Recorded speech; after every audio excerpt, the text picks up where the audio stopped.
अल्हम्दुलिल्लाहि वकफ़ा वस्सलामुन अला इबादिहिल्लज़ीना इस्तफ़ा अम्मा बाद।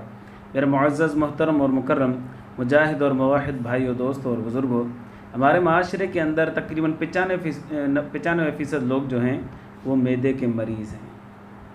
वजह उनकी बेहतियाती है, बाहर का खाना, फ़ास्ट फूड खाना, जंक फूड खाना, जिसकी वजह से इंसान का मैदा बिल्कुल तबाह और बर्बाद होकर रह गया है। बाज़ ऐसे नौजवान जो 20, 22, 25 साल के हैं, और जब वो आते हैं मुलाकात करते हैं तो बताते हैं कि हमारा मैदा बिल्कुल ख़त्म है, कुछ खा नहीं सकते, कुछ पी नहीं सकते। अगर बाहर की चीज़, अगर कोई फ़ास्ट फूड, अगर कोई बर्गर वगैरह खा लिया तो इतनी तकलीफ़ होती है कि सारी रात नींद नहीं आती है। नौजवानों तक के मैदे ख़राब हो चुके हैं। उसका रूहानी हल क्या है? रूहानी हल बताने से पहले मैं आपको 2 वाक़यात बताऊंगा। नंबर 1, एक अल्लाह का बंदा मेरे पास आया और उसने आकर मुझे कहा कि मौलवी साहब, मेरी जिस्म का जो पीछे वाला हिस्सा है, सर से लेकर पाँव तक पीछे वाला हिस्सा, उसके अंदर जान बिल्कुल भी नहीं है। ऐसे समझता हूँ कि पिछला हिस्सा मेरा मर गया है। आगे वाले हिस्से में, सर से लेकर पाँव तक, इसमें जान है, पीछे वाले हिस्से में जान नहीं है, ताकत नहीं है। मैंने कहा वजह क्या है? उसने बताया कि वजह यह है कि मेरे ऊपर किसी ने उल्टी पढ़ाई कर दी है। अब उसका गुमान ये था कि मेरे ऊपर किसी ने उल्टी पढ़ाई कर दी है, जिसकी वजह से मेरा मैदा डिस्टर्ब है, मैं परेशान हूँ। खैर, फिर वो बता रहा था कि मैं एक अल्लाह के बंदे के पास गया, उससे मैंने ये सारी बातें उसको बताई। उसने कहा कि तेरे ऊपर ये फ़ला मसला है, लिहाजा तू ये खा, ये पी, ये काम कर, इंशाल्लाह तू ठीक हो जाएगा। उसका जो भी उसने कहा उसको, लेकिन उसने किया भी सही, इस मरीज़ ने किया भी सही, लेकिन कुछ भी फ़ायदा उसको नहीं हुआ। उसके बाद उसको किसी ने बताया कि शहदादपुर के अंदर फ़ला मदरसे के अंदर फ़ला आलिम है, अब उसके पास चले जाएं, वो आपको इस मसले से निजात दिला देगा।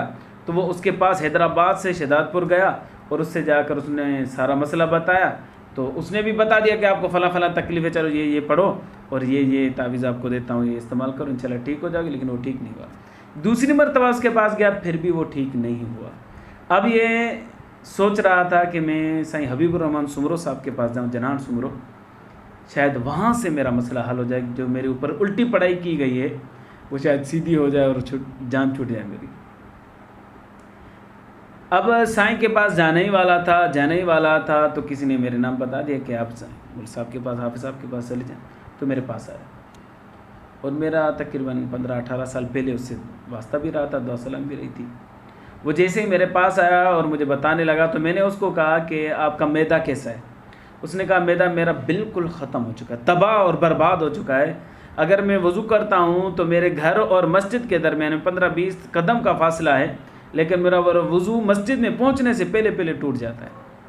इतनी गैस की तकलीफ़ है और खाना बिल्कुल भी हज़म नहीं होता। 24 घंटों में मैं 1 मरतबा खाना खाता हूँ, वो भी 1 रोटी खाता हूँ बस, और ज़्यादा मुझसे खाया नहीं जाता।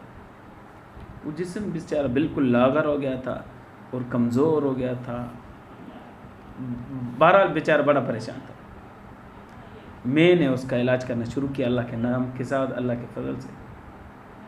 11 दिन के बाद वो आया और उसने बताया कि अब मेरा मैदा कुछ बेहतर है।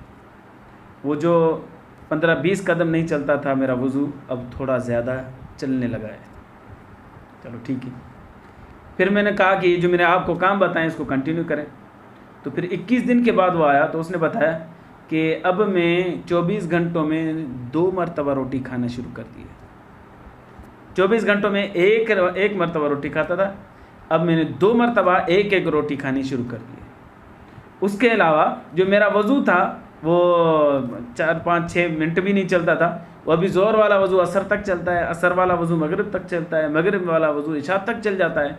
यानी जो वज़ू मेरा 2-4-5-6 मिनट चलता था वो अल्हम्दुलिल्लाह अभी घंटों चलने लगा है। अल्लाह के फजल से उसको फ़ायदा था। फिर मैंने उसको एक बड़ा तावीज़ लिख कर दे दिया, एक आयत मुबारका 11 मरतबा लिख के दे दी। मैंने उसको कहा कि इसको तेल में डाल, उस तेल से अपने जिस्म की मालिश कर, मुख्तलिफ़ आज़ा मैंने उसको बताया यहाँ मालिश कर, इंशाअल्लाह 40 दिन तक मालिश कर। अगर ज़रूरत पड़े तो फिर रमज़ान मुबारक के बाद मेरे पास आना, अगर ज़रूरत नहीं है तो फिर मेरे पास आने की ज़रूरत नहीं है, क्योंकि रमज़ान मुबारक के बाद 40 दिन हो रहे थे। तो फिर वो रमज़ान गुज़र गया, शव्वाल आ गया, ज़ुल्क़अद आ गया, अभी ज़ुल्हज चल रहा है, उसने फिर दोस्त ने रब्ता नहीं किया। अल्लाह के फ़ज़ल से मुझे यकीन है अल्लाह की ज़ात में कि उसको ज़बरदस्त फ़ायदा हो गया, जिसकी वजह से वो फिर नहीं आया। इसके अलावा एक दूसरा भी नौजवान था, अल्लाह का बंदा था, उसका मैदा इतना डिस्टर्ब था कि खाना खाने के बाद उसका पेट फूल जाता था और उसको जलन शुरू हो जाती थी, एसिडिटी शुरू हो जाती थी। उसके अलावा गैस तो इतनी होती थी कि उसको कभी घुटने में दर्द होता था, कभी पाँव में दर्द होता था, कभी हाथों में उंगलियों में दर्द होता था, कभी पाँव की उंगलियों में दर्द होता था। अच्छा, बड़ा परेशान था। अल्लाह के फजल से उसका भी मैंने इलाज किया, लेकिन 1.5-2 माह तक इलाज उसका चला।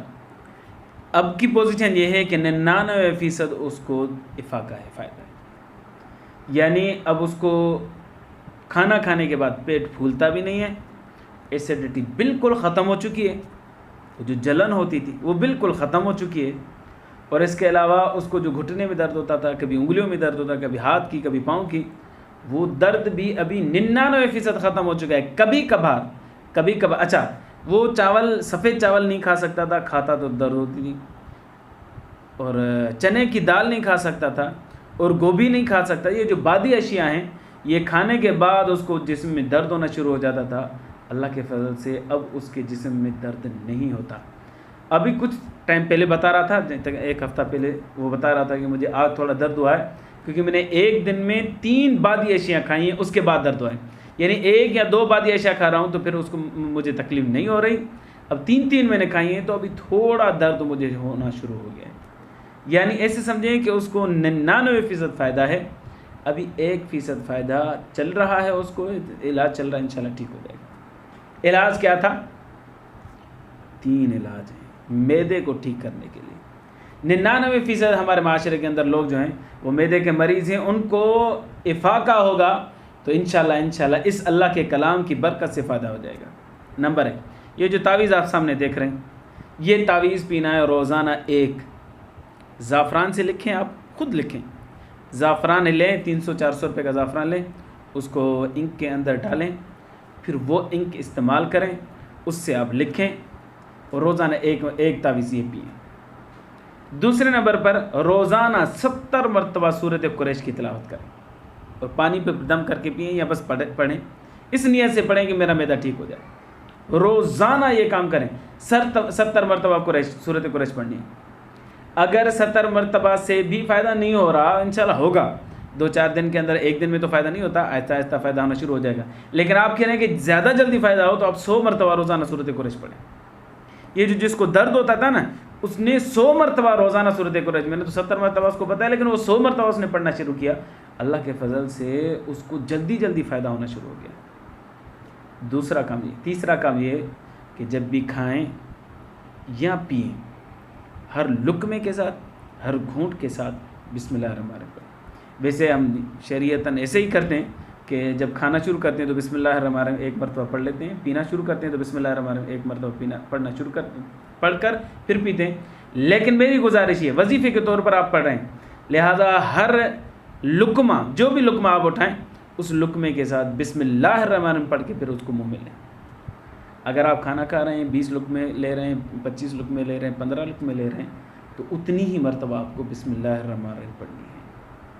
और इसी तरह अगर आप पानी पी रहे हैं, शरबत पी रहे हैं और बोतल पी रहे हैं, कुछ भी पी रहे हैं, तो जैसे ही आप गिलास मुंह की तरफ ले जाएं तो बिस्मिल्लाहिर्रहमानिर्रहीम पढ़ें 1 मरतबा। फिर दूसरी मरतबा पी रहे हैं तो फिर भी बिस्मिल्लाहिर्रहमानिर्रहीम पढ़ें। तीसरी मरतबा पी रहे हैं तो फिर बिस्मिल्लाहिर्रहमानिर्रहीम पढ़ें। बोतल है ना, आदमी ठंडी होती है, थोड़ा आदमी करके पीता है। या चाय है, उसकी चुस्कियाँ लेते हैं, आप 10 चुस्कियों में ख़त्म करते हैं, 1 कप 20 चुस्कियों में ख़त्म करते हैं। तो जितनी मरतबा चुस्की लेने जाएँ आप, उससे पहले बिस्मिल्लाहिर्रहमानिर्रहीम ज़रूर पढ़ें। ये काम करेंगे 3 काम। एक ये तावीज़, दूसरा 70 या 100 मरतबा सूरत कुरैश, तीसरा हर लुक़मे के साथ या हर घूंट के साथ बिस्मिल्लाहिर्रहमानिर्रहीम पढ़ें। इंशाल्लाह मैदे का जो भी मसला होगा हल हो जाएगा। अल्लाह तबारक व तआला से दुआ है, अल्लाह ईमान वालों की हिफाजत फरमाए, तमाम बीमारियों से आपकी और मेरी हिफाजत फरमाए।